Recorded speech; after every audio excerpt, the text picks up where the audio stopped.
Hey guys, we have a really cool artifact we want to show you, and it is a Bible. And although the Bible is very cool in and of itself, what makes this Bible very unique is there's a stamp plate in the front from the Countess of Huntington. Now, I know many of you are probably going, oh yeah, the Countess, we know her, but maybe there's a couple who don't know the Countess of Huntington. So, actually I'm assuming basically nobody knows the Countess of Huntington.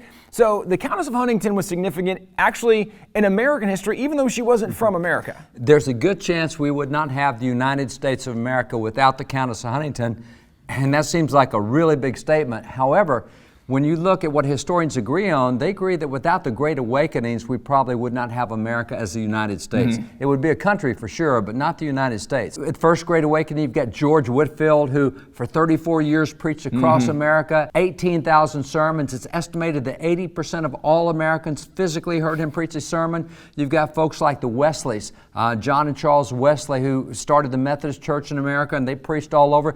Francis Asbury, who rode nearly 400,000 miles on horseback, sharing the gospel with people. That's really what brought the nation together, and the Founding Fathers affirmed that. So without those guys, you probably don't have the United States. And there's other great names like John Morant, back before the American Revolution. What John Morant, as a black American, did with Native Americans in sharing the gospel. And there are folks like poetess Phyllis Wheatley, who's the first black poetess to have any poetry published in America, England. So many, many huge names in our history, and they all go back to Selina, Countess of Huntington. Yeah, so how do they go back to that same source? Because she was their financier. She was their funder for what they did. She was one of the huge funders for George Whitfield, for the Wesley brothers, for Francis Asbury, for so many other ministers like John Morant, for even really remarkable people like Phyllis Wheatley.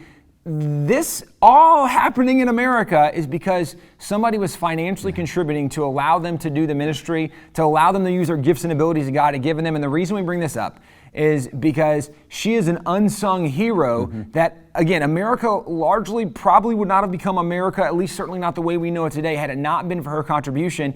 And today is Giving Tuesday. Giving Tuesday is where people from all over the nation are encouraged to find organizations that you can support, that you believe in their mission and their vision, that you can give to. And one of the things we want to tell you is at WallBuilders, so much of the work we do every single year, working with state legislators, working with teachers, doing teachers conferences, working with high school and college students, doing training for them for the next generation, things with pastors all over the nation. So one of the things that's really cool looking at history is seeing people like Selina, Countess of Huntington, and recognizing the role that she contributed to American history. She was from England. She's not even from America, but she was funding people who were doing ministry, who were making a difference in places all around the world. And arguably, part of the legacy of America goes back to someone like Selina, Countess of Huntington. And this is where we want to encourage you on Giving Tuesday. Find those organizations that are working to make a difference, that you believe in the vision and mission, that you can invest in that, because just like Selina, Countess of Huntington, behind the scenes investor, she and her legacy is what has made a difference even in America today. You can be a part of that legacy of making a difference, investing in those organizations. We encourage you. Look at WallBuilders. If you believe in what we're doing, what we're standing for, the difference we are making, we would ask you to give to us. Go to wallbuilders.com and you can give today.